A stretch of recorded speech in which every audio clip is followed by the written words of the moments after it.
n'imaginez même pas le nombre de gens. Ah non, on ne veut pas d'église. Non, on ne veut pas d'église. Why? Why? C'est un problème spirituel. Ce n'est pas un problème politique. Ce n'est pas un problème politique. On veut tous les centres de méditation, tous les centres de yoga, tous les centres de méditation transcendantale, occidentale. Mais quand il s'agit d'une église, ah non, nous les églises, why?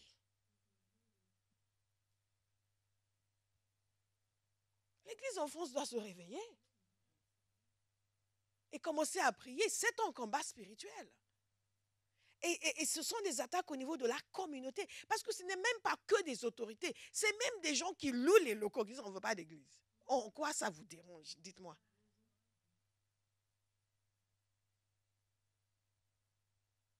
Et il y a des églises qui ont acheté des locaux qui n'ont toujours pas d'autorisation pour s'installer. Nous devons nous réveiller. Et cette histoire de... Et tout cela continue parce que les chrétiens dorment au lieu de prier. Les chrétiens dorment au lieu de prier. Parce que le combat spirituel pour nous, c'est uniquement à notre niveau, au niveau de notre ventre, de notre maison, de notre appartement. Il faut que nous soyons délivrés de cette petitesse d'esprit. Cette petitesse d'esprit. Vous voyez les gens, vous ne savez même pas ce qu'ils sont devenus pendant des années. C'est comme une femme qui était allée dans une église, on a prié pour elle, elle a eu un enfant, elle voulait un enfant, elle a eu un enfant et elle a disparu.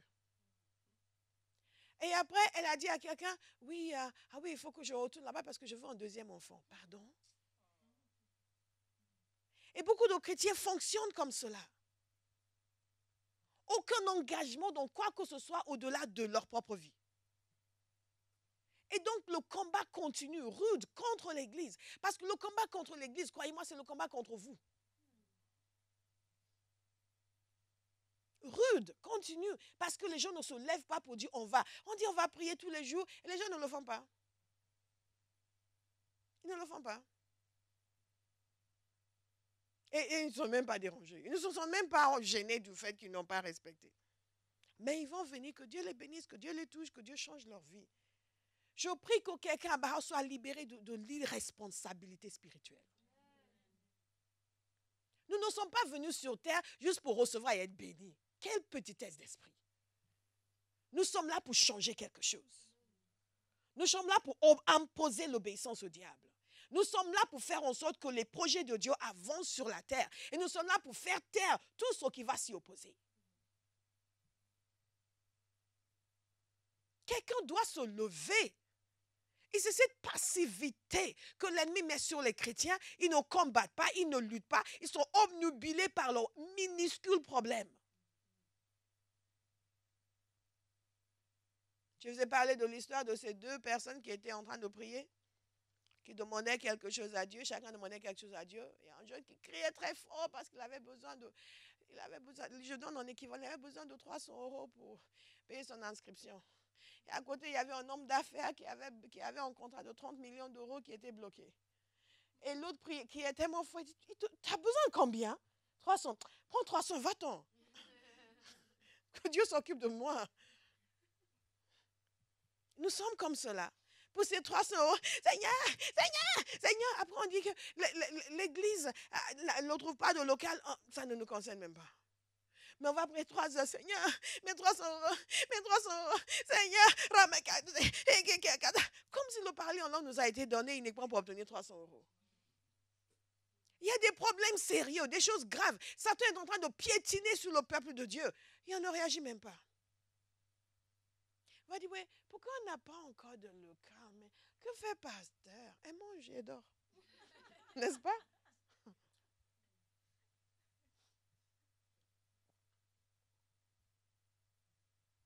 Nous devons devenir un peuple responsable. Dieu nous a mis sur terre pour être responsables. Alléluia. We serve a mighty God. Il a seulement besoin d'un peuple qui choisit d'être puissant. C'est tout. C'est tout. Et pourquoi est-ce que nous avons besoin de combat spirituel? Nous avons besoin de combat spirituel. Le combat spirituel est rendu nécessaire à cause de la déception satanique, de la tromperie plutôt. Deception, c'est en anglais. La tromperie satanique. Satan est un trompeur. Et je suis convaincu que c'est son arme la plus redoutable. Parce que c'est celle que nous négligeons.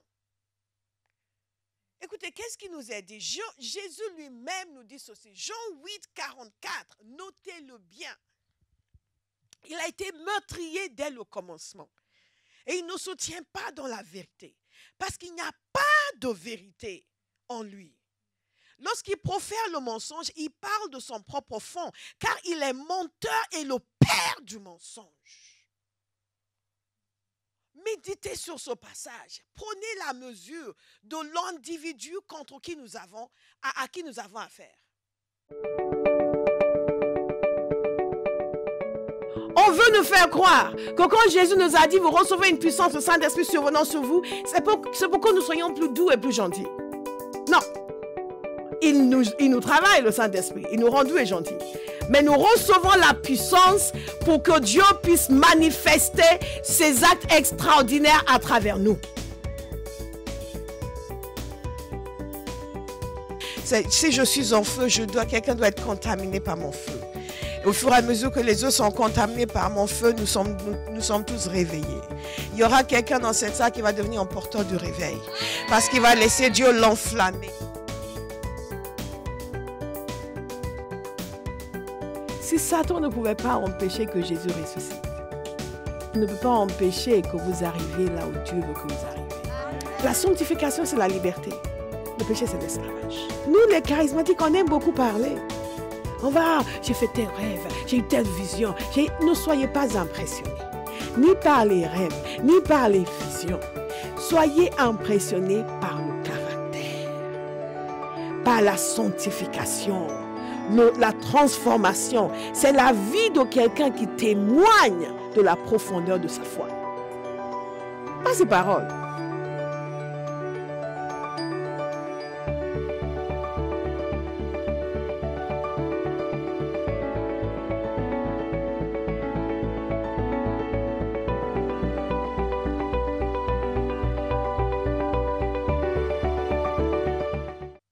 Contre qui nous luttons? Jésus dit de lui, si Jésus dit que vous êtes un menteur, vous l'êtes. Il n'y a pas de doute. Vous l'êtes. Ce n'est pas pasteur a dit, mais je vais aller prier pour que le Seigneur me montre. Alléluia. Non. Si Jésus le dit, Jésus a dit, son fond, c'est le mensonge. Et vous avez affaire à un individu comme cela. Qu'est-ce qu'il va faire? Il va vous tromper en permanence. Et il le fait à tous les niveaux. Il trompe les chefs d'État, il les trompe en permanence. Les nations, il les trompe en permanence. Les sociétés, il les trompe en permanence. Il leur dit ce qui est bon est mauvais et que ce qui est mauvais est bon. Et les gens suivent. Et les gens suivent. Ah non, vous savez, nous avons évolué. Mensonge, mensonge, mensonge, mensonge. Il les trompe en permanence. À tous les niveaux. Les familles entières, il les trompe. Les individus, ils les trompent. Mensonge sur mensonge sur mensonge. Et les gens ne font pas attention. Ils croient tout ce qui leur vient en tête. Ils croient tout ce que les gens leur disent. Parfois, je demande aux gens d'aller faire des démarches et ils reviennent et me disent, oui, ils ont dit ceci, ceci, cela. Et toi, tu as dit quoi? Ben, ils ont dit, et tu as cru? Mais les gens mentent en permanence. Et ces gens mentent en permanence. Vous allez que vous demandez des renseignements, ils vous disent des mensonges. Et vous revenez, ah, ils ont dit ça. Non, mais ils ont menti. Il faut poser des questions. Satan ment en permanence. Il détourne des sociétés entières par des mensonges. Il ment sur ce qui est bon. Il ment sur ce qui est mauvais. Il ment sur la pensée des gens. Il ment sur les relations. Les gens se fâchent irrémédiablement parce qu'un tel a fait ça. C'est un mensonge. Et c'est important pour nous de prendre la mesure de cela pour que nous décidions de vivre dans la vérité. Et je crois que ça, c'est un domaine où les chrétiens ne sont pas assez vigilants. On n'est pas assez vigilants.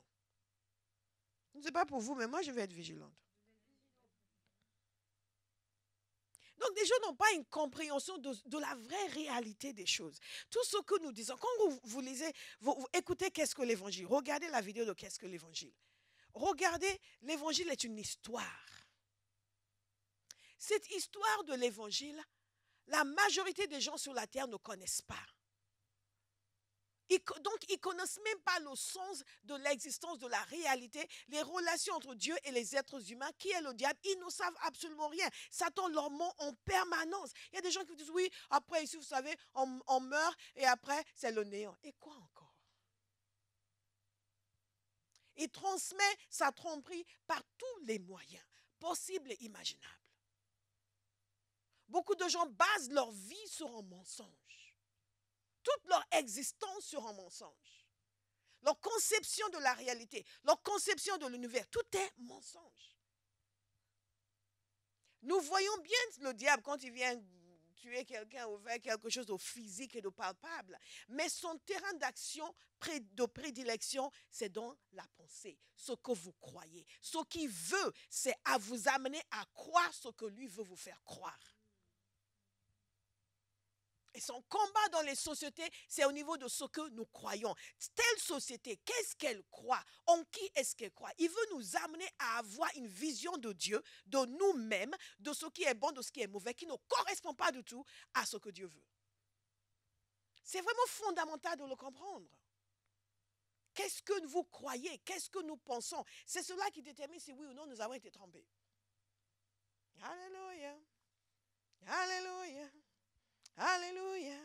Une vraie compréhension de la réalité. Et même en tant que chrétiens, nous devons avoir une conscience de la réalité chrétienne. Où est-ce que nous en sommes dans le plan de Dieu? Qu'est-ce qui se passe? Je veux vous supplier aujourd'hui. Soyez libérés de vous-même. Les chrétiens sont trop obsédés avec eux-mêmes. Vous n'êtes pas si important que ça. Dieu nous aime par grâce, pas parce que nous sommes importants.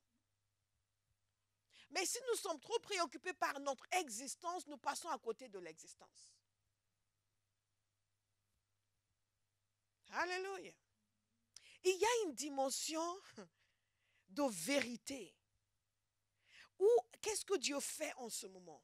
Quelle est la situation de l'Église aujourd'hui? Quelle est la situation de la chrétienté dans le monde aujourd'hui?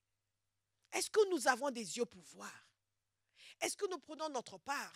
Et une partie de notre combat spirituel, c'est toujours de comprendre exactement ce qui se passe et ne pas laisser le diable nous mentir sur les choses qui sont vraiment importantes. Nous avons toujours quelque chose de mieux à faire que de faire ce que Dieu veut. Parce que Satan nous dit que ce n'est pas important. Quand vous regardez, par exemple, je vous donne un exemple très simple. Prenez un pays comme le Nigeria. Il y a beaucoup de gens, ils sont là, ils vivent leur vie, ils reçoivent leur bénédiction, leur miracle, ils rentrent chez eux, alléluia. Mais il y a d'autres personnes qui ont des yeux pour voir, qui sont à fond dans l'intercession parce qu'ils ont compris que comme c'est le cas dans d'autres pays, ils sont pris en étau. L'Église est prise en étau. Entre d'un côté l'islamisme radical qui veut submerger le pays et qui veut anéantir le christianisme comme ils ont fait au Moyen-Orient, comme ils ont fait en Afrique du Nord. Et de l'autre côté, une revendication de plus en plus grande de la part des autorités laïques pour contrôler l'Église. Mais la majorité des chrétiens, qu'est-ce qu'ils font? Ils reçoivent leur miracle, ils reçoivent leur miracle, ils reçoivent leur miracle. Et ils prient pour leur vie. Mais il y a des gens qui ont vu qu'ils sont à genoux. En France, est-ce que nous sommes conscients de la dimension spirituelle? Ce qui se passe pour l'Église dans cette nation. Est-ce que nous sommes conscients du fait que Satan est en train de réclamer notre âme? Il est en train de marchander l'acceptation de la société, nous proposer de laisser tomber nos valeurs pour être acceptés dans la société, pour ne pas être critiqués, pour ne pas être jugés. Est-ce que nous en sommes conscients? Et est-ce que nous sommes prêts à prier? Est-ce que nous sommes prêts à engager le combat spirituel?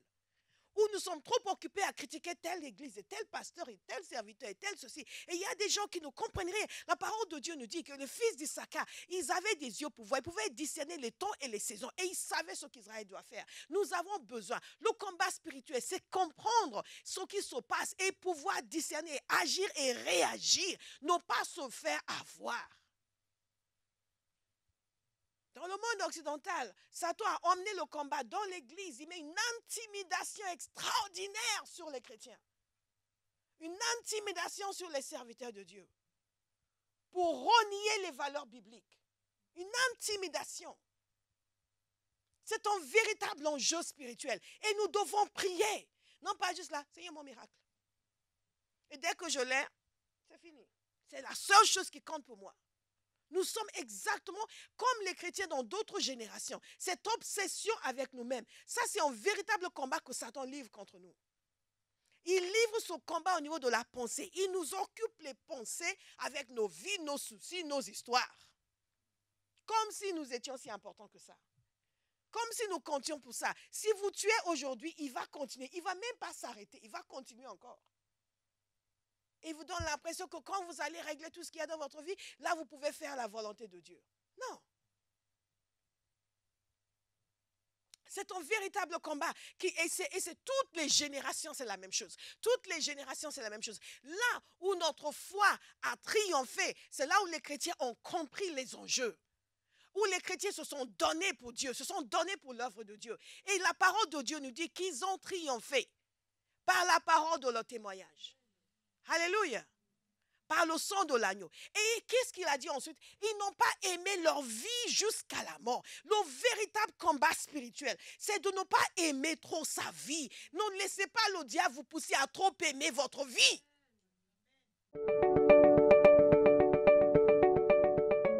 On veut nous faire croire que quand Jésus nous a dit, vous recevez une puissance, le Saint-Esprit survenant sur vous, c'est pour que nous soyons plus doux et plus gentils. Non. Il nous travaille, le Saint-Esprit. Il nous rend doux et gentils. Mais nous recevons la puissance pour que Dieu puisse manifester ses actes extraordinaires à travers nous. Si je suis en feu, quelqu'un doit être contaminé par mon feu. Et au fur et à mesure que les autres sont contaminés par mon feu, nous sommes tous réveillés. Il y aura quelqu'un dans cette salle qui va devenir un porteur du réveil. Parce qu'il va laisser Dieu l'enflammer. Si Satan ne pouvait pas empêcher que Jésus ressuscite, il ne peut pas empêcher que vous arriviez là où Dieu veut que vous arriviez. La sanctification, c'est la liberté. Le péché, c'est l'esclavage. Nous, les charismatiques, on aime beaucoup parler. On va, j'ai fait tel rêve, j'ai eu telle vision. Ne soyez pas impressionnés, ni par les rêves, ni par les visions. Soyez impressionnés par le caractère, par la sanctification. La transformation, c'est la vie de quelqu'un qui témoigne de la profondeur de sa foi. Pas ses paroles.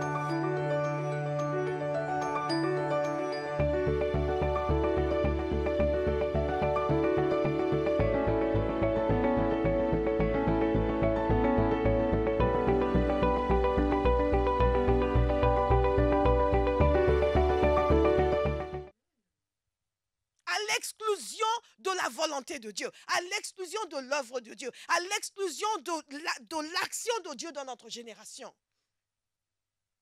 Ils n'ont pas aimé leur vie jusqu'à la mort. Ils n'ont pas estimé que leur vie avait de la valeur.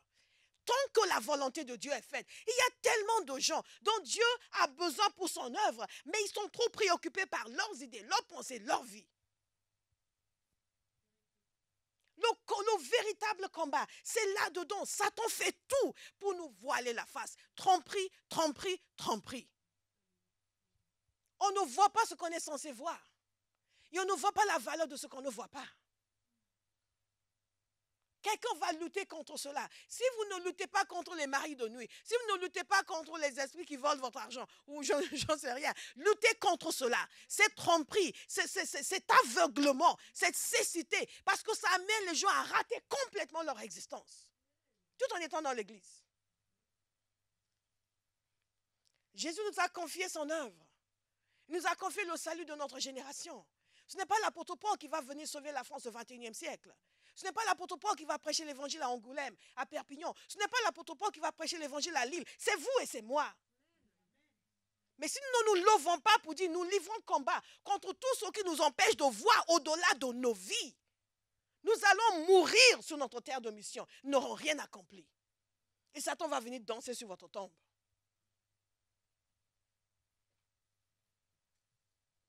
Le combat spirituel, c'est parce que nous avons un ennemi qui trompe en permanence. Et quand je vois les chrétiens se chamailler entre eux, quand je vois les chrétiens se détruire entre eux, quand je vois des gens attaquer les autres parce qu'ils sont contre la dîme, ils sont pour la dîme, je vois des gens qui sont complètement trompés par le diable, qui ne comprennent pas du tout les enjeux. Les enjeux dans notre génération, ce n'est pas la dîme. Les enjeux dans notre génération, ce n'est pas la prospérité ou contre la prospérité. Faites ce que vous voulez. Vous êtes pauvre, restez pauvre. Vous voulez prospérer, soyez prospère. Ce n'est pas ça les enjeux. Il y a des puissances qui sont en train d'asphyxier la foi chrétienne. Asphyxier ici en Europe par l'intimidation et le compromis. Asphyxier en Afrique, asphyxier par la guerre, par le combat. Nous sommes en train de vivre, c'est un étau qui se resserre sur l'église. Et les gens sont en train de se chamailler sur qui donne la dîme et qui ne donne pas la dîme. Tromperie et mensonge. Ce n'est pas ça notre combat. Nous devons lutter pour notre foi. Nous devons amener l'évangile dans notre génération. Satan domine la pensée des gens, domine leur tête, domine leur vie, les domine dans tous les sens. Et nous sommes en train de nous chamailler sur nous sommes une église de maison, nous sommes une église de cellules, nous sommes contre les méga church. Come on, be quiet. La tromperie. Jésus a dit c'est le père du mensonge. Il y a des gens qui sont théologiquement trompés. Ils vont voir quelque chose dans la parole, ça va devenir leur cheval de bataille. Tous ceux qui ne voient pas comme eux, il faut les dénoncer, il faut les attaquer, il faut les ridiculiser, il faut les insulter, pendant que les âmes vont en enfer tous les jours. Vous savez, partout l'Église s'est laissée tromper par le diable sur la véritable bataille. Elle a perdu du terrain. Elle a perdu du terrain. Elle n'a pas vu ceux qui étaient là, ceux contre lesquels elle devait combattre. Elle a perdu du terrain. Je vous parlais de la recherche que j'avais faite sur l'évangélisation de l'Afrique. Pourquoi il a fallu le 18e, le 19e siècle? My God! L'évangile est arrivé en Afrique au 1er siècle. Pourquoi l'Afrique subsaharienne n'a pas été touchée? Les premières églises en Afrique, en Égypte, les églises de l'Afrique du Nord, étaient enfermées dans des combats théologiques. Nous bénissons le Seigneur pour les gens comme Athanase, qui ont combattu pour des choses sérieuses comme la divinité du Christ. Mais en même temps, il y avait tellement de conflits à l'intérieur de l'Église. À l'intérieur de l'Église. Même la conversion du Soudan, il a fallu presque 4 siècles. L'Éthiopie a été convertie 3e, 4e siècle. En début de l'Union éthiopienne. Qu'est-ce qu'il a fait quand il est revenu? Je ne sais pas. Est-ce que vous me suivez? Et quand les Portugais sont arrivés au 15e, au 16e siècle, ils ont passé leur temps à faire du commerce. Ils ont amené une version de l'évangile qui a été complètement syncrétisée. Mais quand l'Église perd le sens de son combat et s'enferme dans d'autres combats, Satan gagne. C'est un véritable combat spirituel de garder les yeux sur les objectifs que le Seigneur nous a fixés. Il y a des esprits de tromperie, de mensonges. Ils vont nous faire croire qu'il faut que tu défendes la dîme. Il faut que tu parles contre la dîme. Il faut le faire. Il faut sauver l'Église. Vous n'allez pas sauver l'Église en parlant contre la dîme. Et aucun d'entre nous n'est là pour sauver l'Église. Jésus peut sauver son Église. Mais il a dit, allez et faites des nations des disciples. Si nous ne prêchons pas l'Évangile, l'Église se rétrécit. Et les chrétiens ne sont pas forts. Nous ne sommes pas fortifiés par des combats internes. Combien de gens disent maintenant, moi je ne vais plus dans aucune église, je reste à la maison et je regarde Internet. Et à quoi tu sers pour le Seigneur? Parce que Jésus est mort pour que tu puisses être bien, toi. Quelle est ton utilité dans le royaume? Tromperie. Tromperie. Satan nous trompe sur tout le sens. Et les gens ne se rendent même pas compte. Nous suivons les mœurs de la société. Nous suivons les valeurs de la société. Ils nous trompent sur ce qui est bon, sur ce qui est mauvais.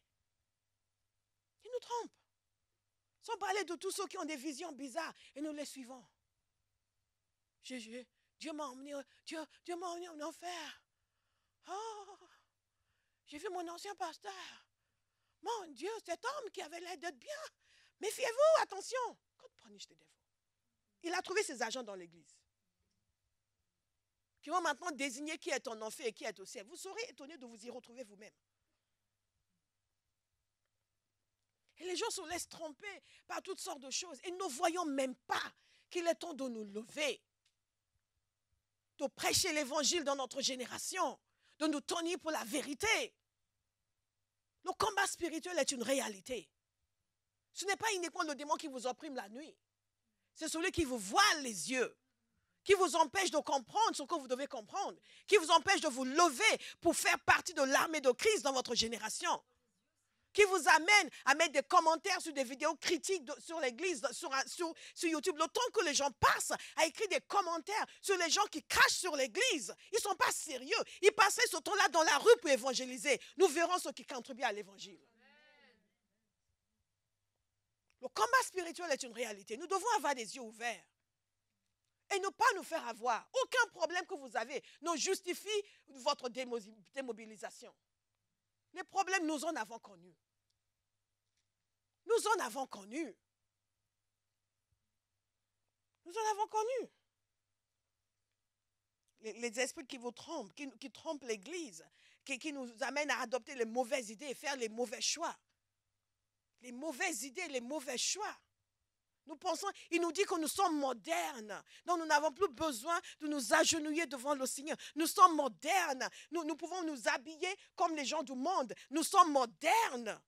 On peut voir toutes nos formes dans nos vêtements. God punish the devil. Nous sommes modernes, donc nous pouvons révéler la moitié de nos seins devant le pasteur. Quelqu'un s'est assis une fois devant moi, les jambes ouvertes. Excusez-moi, c'est un peu cru. Je dis, mais attendez, si c'était un homme qui était là, et nous sommes chrétiens, tromperie, nos valeurs complètement retournées dans tous les sens. Complètement retournées dans tous les sens. Je prie pour quelqu'un aujourd'hui, que nos yeux s'ouvrent. Que nos yeux s'ouvrent. Satan nous ment en permanence et nous le croyons.